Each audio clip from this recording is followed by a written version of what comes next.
Thank you, Representative Jeff Irwin and Representative Winnie Brinks and members of the committee for allowing me to speak. My name is Makira Harvey, and I'm here representing the Dartmouth Institute. I'm here today to speak on support of legislation to require mandatory crisis intervention and continuing education for law enforcement officers, Senate Bill 0945. The State General Assembly should appropriate $10,000 annually to implement crisis intervention training for law enforcement, as we've seen a large increase in the number of minorities with mental illnesses who are victims of police brutality, as the calls were not coded correctly or the officer may not have known how to deal with individuals with mental illness. This is disproportionately impacting minorities, as racial and ethnic minorities have less access to mental health services than do whites, are less likely to receive needed care, and are more likely to receive poor quality care when treated. Additionally, minorities in the United States are more likely than whites to delay or fail to seek mental health treatment. Almost half of the people who die at the hands of law enforcement have some kind of disability, as officers are often drawn into emergencies where urgent care may be more appropriate than lethal force. The Counted Project, which is a database of documented killings by U.S. law enforcement, showed that Black males ranging from ages 15 to 34 were 9 times more likely than any other racial or ethnic group to be killed by police officers in 2015.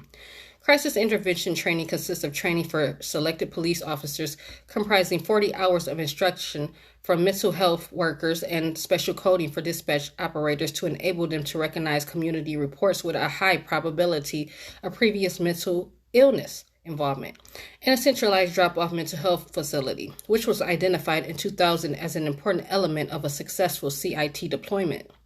Much research has shown an improvement in attitudes and a reduction of stigma in police officers who receive mental health training, and a benefit in officer level outcomes such as officer satisfaction and self-perception of a reduction in the use of force.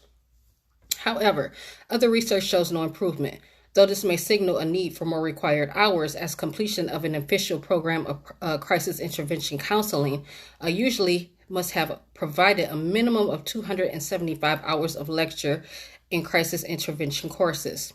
The passing of this law will reduce the state of mistrust between minorities and law enforcement, reduce the rates of police brutality against those with a mental illness, and increase cost savings.